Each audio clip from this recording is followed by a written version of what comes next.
नमस्कार। चर्चा में आप सभी का स्वागत है। मैं हूं अश्विनी कुमार मिश्र। भारतीय अर्थव्यवस्था दुनिया की सबसे तेजी से बढ़ती अर्थव्यवस्था है। भारत की अर्थव्यवस्था दुनिया की चौथी सबसे बड़ी अर्थव्यवस्था है और आने वाले वर्षों में भारत की अर्थव्यवस्था दुनिया की तीसरी सबसे बड़ी अर्थव्यवस्था बन जाएगी।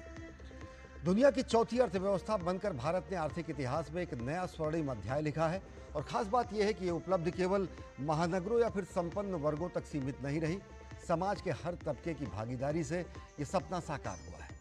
सबका साथ, सबका विकास, सबका विश्वास और सबका प्रयास, इस सिद्धांत पर चलते हुए नरेंद्र मोदी सरकार ने विकास की धारा को गांव, गरीब और वंचित वर्ग तक पहुंचाया है। 2025 में आईएमएफ की रिपोर्ट के अनुसार भारत का सकल घरेलू उत्पाद 4.19 ट्रिलियन डॉलर तक पहुंच गया और इस ऐतिहासिक क्षण में भारत ने जापान जैसे विकसित देशों को पीछे छोड़ दिया, जिसका जीडीपी 4.186 ट्रिलियन डॉलर रहा। ये आंकड़े सिर्फ आंकड़े नहीं है, बल्कि 140 करोड़ भारतीयों की मेहनत, आकांक्षा और आत्मविश्वास की प्रत्यक्ष अभिव्यक्ति है। अर्थ जगत ही नहीं, दुनिया के हर संगठन भारत की तीव्र आर्थिक विकास की तस्दीक करते हैं और इस अनुमान को सत्यापित करते हैं हमारे आर्थिक आंकड़े, जो कि सामान्यतः तिमाही पर जारी होते हैं। हाल ही में उद्योग एवं वाणिज्य मंत्रालय द्वारा आंकड़े जो जारी किए गए, उसके अनुसार भारतीय अर्थव्यवस्था का एक नया तथ्य दुनिया के सामने पेश होता है और ये आंकड़े हैं अप्रैल से जून की तिमाही के निर्यात के आंकड़े। साथ ही साथ वित्त मंत्रालय द्वारा जारी ये तथ्य कि कैसे यूपीआई दुनिया का सबसे बड़ा डिजिटल लेन देन का प्लेटफॉर्म बन गया है और इसने वीजा को भी पीछे छोड़ते हुए नया वैश्विक विस्तार हासिल किया है। सबसे पहले हम बात करते हैं भारत में निर्यात के आंकड़ों की और निर्यात में वृद्धि की तस्दीक की। साल 2025 की पहली तिमाही यानी अप्रैल से जून के बीच भारत के वैश्विक निर्यात में वृद्धि देखने को मिली। ये वृद्धि हुई है अलग अलग सेक्टर्स में। इलेक्ट्रॉनिक सामान, ड्रग्स, फार्मास्यूटिकल्स, इंजीनियरिंग सामान, समुद्री उत्पाद, मांस, डेयरी, पोल्ट्री उत्पाद, इन सब में वृद्धि है। और इस वजह से हर एक सेक्टर की, अगर एक एक सेक्टर की बात करें तो इलेक्ट्रॉनिक सामान का जो निर्यात है वो है, उसमें जून 2024 में ये 2.82 बिलियन डॉलर था। जून 2025 में ये 4.15 बिलियन डॉलर हो गया, यानी इसमें 46.93% की बढ़ोतरी दर्ज की गई है। फार्मास्यूटिकल की अगर बात करें तो जून 2024 में ये 2.47 बिलियन डॉलर था और साथ ही साथ ये जून 2025 में 2.62 बिलियन डॉलर तक पहुंच गया और इसमें 5.95% की बढ़ोतरी देखने को मिली।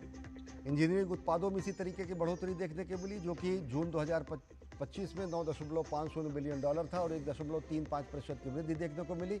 समुद्री उत्पाद में निर्यात में वृद्धि देखने को मिली। ये जून 2024 में 0.56 बिलियन डॉलर था। जून 2025 में 0.63 बिलियन अमेरिकी डॉलर के साथ 13.33% की वृद्धि इसमें दर्ज की गई।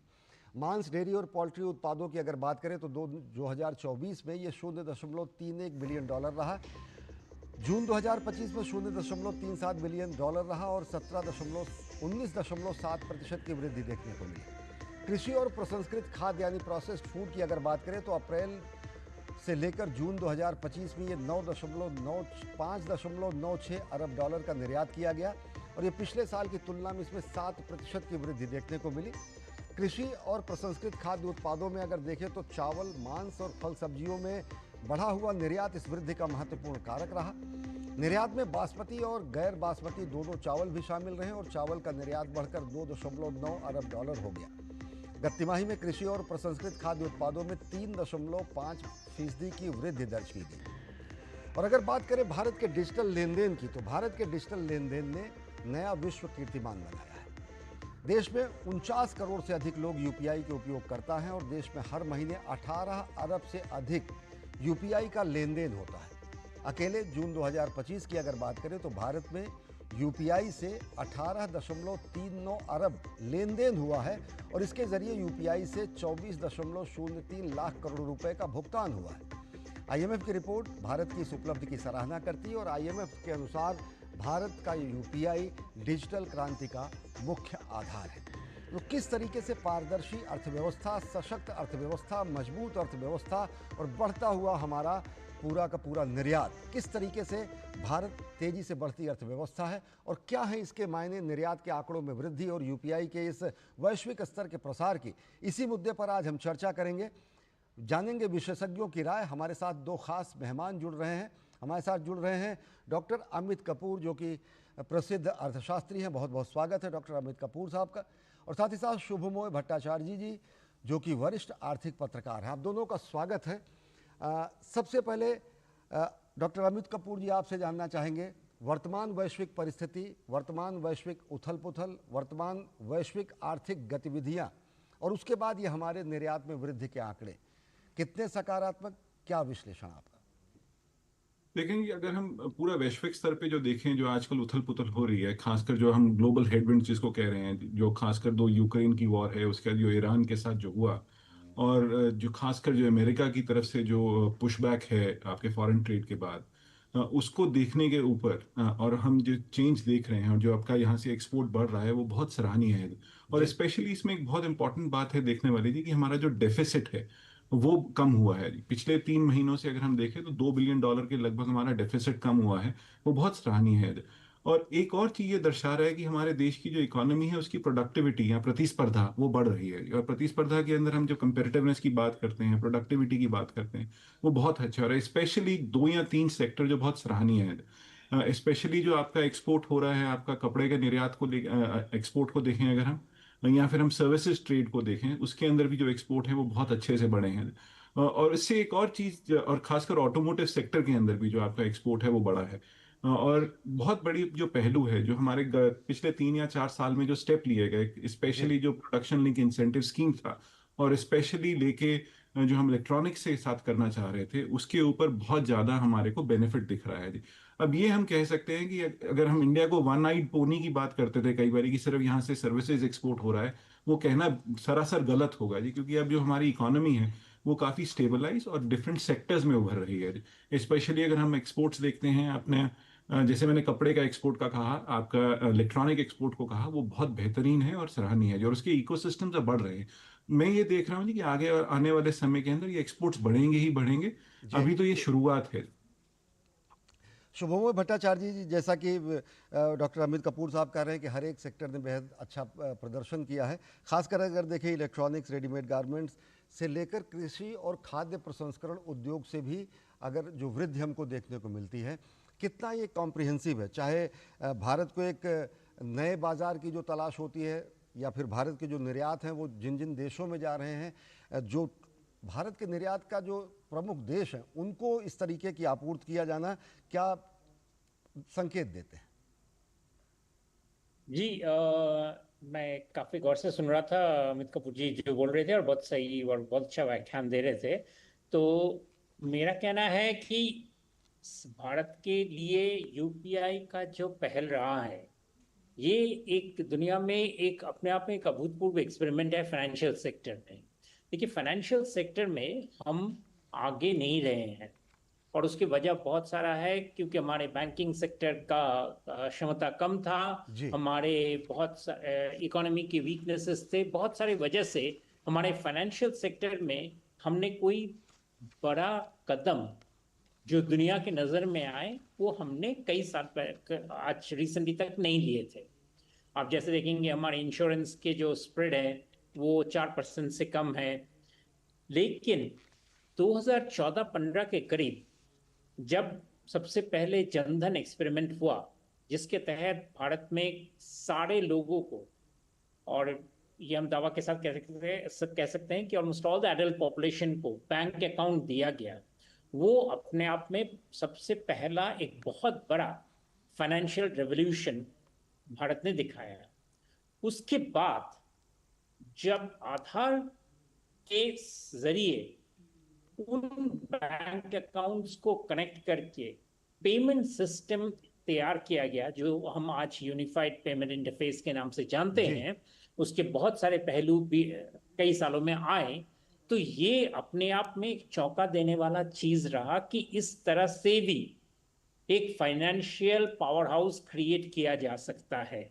ये फाइनेंशियल सिस्टम जो तैयार हुआ है ये अभूतपूर्व सच में है। इसका स्केल के बारे में अभी आप थोड़ी देर पहले आप जो नंबर्स दे रहे थे वो चौंका देने वाली है, और ये इतना सिंपल है कि ये चीज को ग्लोबल साउथ बोले या इवन ग्लोबल नॉर्थ में भी किसी भी जगह में अगर हम इसका प्रयोग हो सकता है। आप अभी भी देखेंगे, मजेदार चीज है, कि आप अगर भारत के अंदर किसी भी बैंक से किसी भी बैंक में ट्रांसफर करते हैं, पेमेंट करते हैं, तो वो 10 सेकंड लगता है। जी जी। लेकिन भारत के बाहर में किसी भी बैंक के साथ जहां पे यूपीआई नहीं है, वहां पे अगर आप पैसा भेजते हैं या पैसे रिसीव करते हैं, तो कम से कम 3, कभी कभी 4 दिन भी लग जाता है उस पैसे को आने में। तो ये अपने आप में हैरान करने वाली बात है कि कितनी बड़ी ये चेंज जो लाया गया है टेक्नोलॉजी के सहारे। आधार सबसे नीचे इस्तेमाल करके, उसके ऊपर जो बैंक अकाउंट्स है उनको इस्तेमाल करके, और तीसरे लेयर पे जो टेक्नोलॉजी है, जिस टेक्नोलॉजी के चलते इमीडिएट पेमेंट वाला जो सिस्टम तैयार किया गया है, जो पूरे एक 1.4 बिलियन पॉपुलेशन के लिए एक ऐसा चीज बन गया है कि इसको हम प्रैक्टिकली एक करेंसी कह सकते हैं, कि निश्चित तौर करेंसी से। सिस्टम बन जी गया है, जी। जिसमें लोग ये नहीं देखते हैं कि भाई कौन सा माध्यम से हम जा रहे हैं। उनको पता है कि यूपीआई और क्यूआर कोड, ये और दोनों सामने हो तो दुनिया में सब कुछ संभव है। और तो बेहद इसको सरल इसलिए हुआ। हम एक फाइनेंशियल रेवोल्यूशन ही कहेंगे। दुकानदारों जी तक अगर देखें, खोमचे वालों तक, रेहड़ी वालों तक, पटरी वालों तक, विदेश के लिए ये कहीं ना कहीं चकित कर देने वाली बात है। डॉक्टर अमित कपूर जी, आपसे जानना चाहेंगे, जब यूपीआई जैम जब आया, जनधन आधार मोबाइल, इसको ये पूरा का पूरा 10 वर्ष में अगर देखें तो आज का ये प्रतिफल नहीं कि 18 अरब से ज़्यादा लेन देन और 24 लाख करोड़ रुपए से ज़्यादा लेन देन महीने भर में हो रहा है। पूरा का पूरा इकोसिस्टम तैयार किया गया। ये भी कहा जाता था कि पूर्व वित्त मंत्री ने कहा कि किसके हाथ में मोबाइल होगा, किसके हाथ में इंटरनेट होगा और कैसे ये ट्रांजैक्शन होंगे, माखौल उड़ाया जाता था। लेकिन आज एक बेहद सफल, सकारात्मक नमूना बन चुका है दूसरे देशों के लिए भी, जो विकसित देश हैं, यूपीआई। बिल्कुल। इनफैक्ट इसके अंदर तो कोई दो राय नहीं है जी कि अगर हम जनधन आधार मोबाइल की जो ट्रिनिटी की बात करते हैं, वहां से ये ग्रोथ शुरू हुई। और स्पेशली जो पिछले 10 साल या 11 साल के अंदर जो इसके अंदर ग्रोथ है वो बहुत सराहनीय है। मैं एक छोटा सा फिगर, हम पिछले 1 साल के अंदर ही बढ़ोतरी देखते हैं जी, तो 20 लाख करोड़ से वो लगभग 24 लाख करोड़ के करीब आपका ट्रांजैक्शन हो रहा है जी। तो इसमें जो ट्रांजैक्शन है, जो अनबैंक्ड थे लोग, वो जी। बहुत बड़ा है। खासकर जो इसमें विमेन एम्पावरमेंट है, जो जो औरतों की बढ़ोतरी है, जो उनको साहस मिला है, वो बहुत अच्छा है। और एक चीज जो हम लोग बात बहुत कम करते हैं जी, कि जो फॉर्मलाइजेशन ऑफ इकोनॉमी है इसमें दिख रहा है। इसका जो बहुत बड़ा फायदा ये है कि बहुत सारे लोग जो पहले लोन नहीं ले सकते थे, वो लोन ले सकते हैं, वो अपना कार्य मतलब यहाँ अपना बिजनेस शुरू कर सकते हैं। बट जो सबसे बड़ी चीज इसमें देखी गई थी कि बाहर की देश भी इसको कॉपी कर रहे हैं। हम ग्लोबल साउथ की बात करते हैं, बट कई बार हम लोग ये बात नहीं करते कि अमेरिका जैसे देश ने भी इस सॉल्यूशन को कॉपी किया है। वहां पे दो ऐसे प्रोडक्ट हैं जी, वेनमो और जेल, जी। जो आज की तारीख में बिल्कुल यूपीआई की तरीके से चल रहे हैं। उनका बैंकिंग सिस्टम वेनमो और जेल को यूज कर रहा है और ट्रांजैक्शंस बिल्कुल यूपीआई की तरह ही हो रही हैं। तो ऐसा नहीं है कि हमारे देश को लोगों ने कॉपी नहीं करा।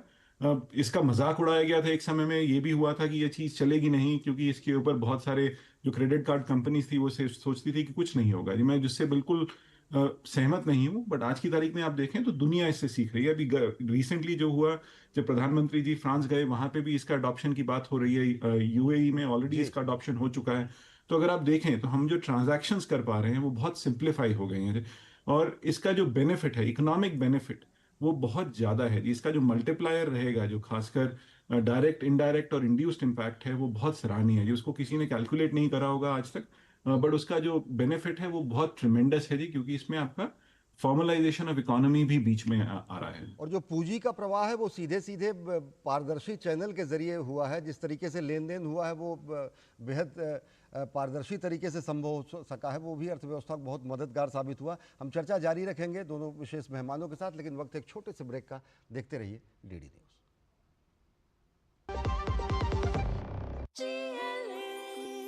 जो लक्ष्य चुना था समझ आने लगा है।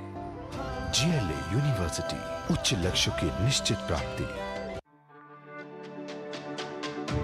मेरी पसंद, मेरी पसंद, मेरी पसंद, मेरी पसंद, हमारी पसंद। हम सबकी पसंद। मजबूत देश का मजबूत सरिया हो गया स्टील।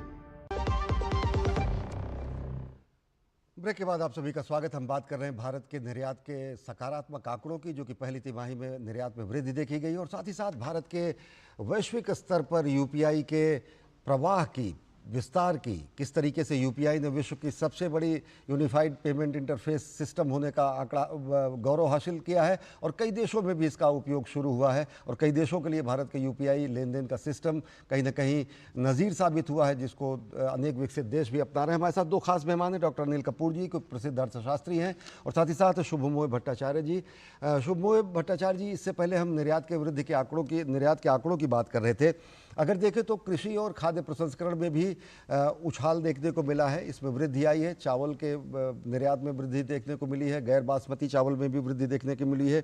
क्या ये किस तरीके से किसानों के लिए कारगर मददगार तो होगा ही, कारण इसके पीछे क्या है? क्या कई देशों के साथ जिनके साथ हमने मुक्त व्यापार समझौते किए हैं या जिस तरीके से जो हमारी नीतियाँ हैं, किस तरीके से ये नीतियाँ कारगर साबित हो रही हैं ज़मीनी स्तर पर किसानों के आय में वृद्धि को लेकर?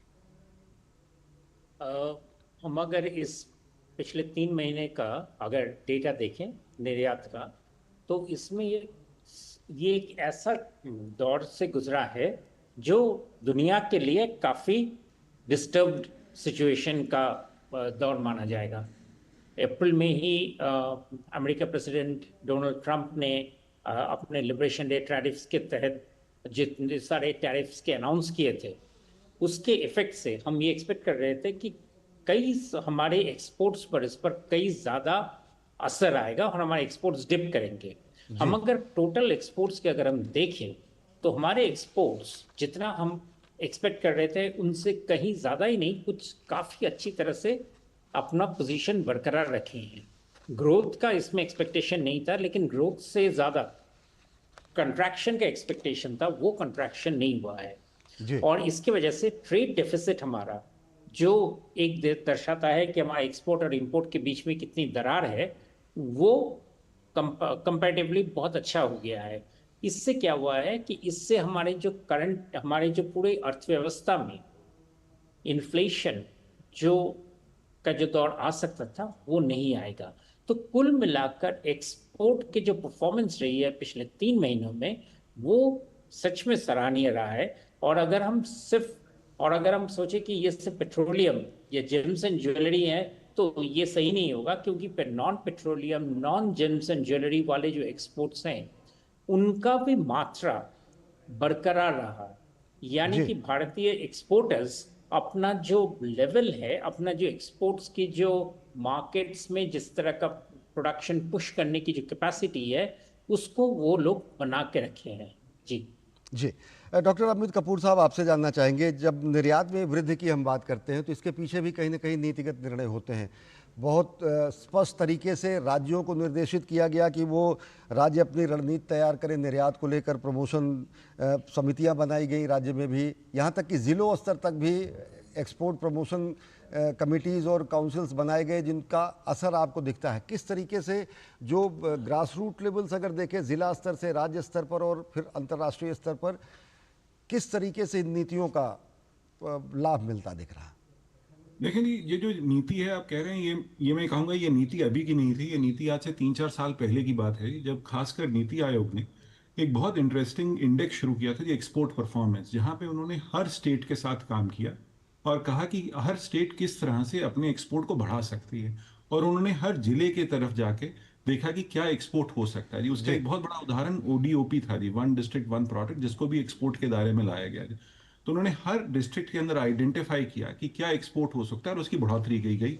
आपके डिस्ट्रिक्ट एक्सपोर्ट प्रमोशन काउंसिल्स बनाए गए उधर की, वहां पे हर तरह से आपने पॉलिसी फ्रेमवर्क बनाया जी। बट जो सबसे बड़ी बात है जी, अगर हम देखें तो 3 या 4 चीजें हैं जी जो अभी हुई, जो बहुत बेहतरीन है। और जैसे जो शुभमोय जी ने कहा, उसको मैं आगे बढ़ाते हुए कहूंगा कि कुछ हमारे यहाँ पे फेवरेबल पॉलिसी जो है, खासकर जो हमारे साथ जो आपके FTA हुए या जो फ्री ट्रेड एग्रीमेंट हुए, उसके तहत आपका फिस्कल इंसेंटिव्स या लो टैरिफ बैरियर्स जो क्रिएट हुए हैं, और खासकर जो नए देश आ रहे हैं जहां पे आप एक्सपोर्ट कर पा रहे हैं, जैसे UAE है, यूरोपियन फ्री ट्रेड एसोसिएशन के ऊपर बात हुई, UK के अंदर बात हुई।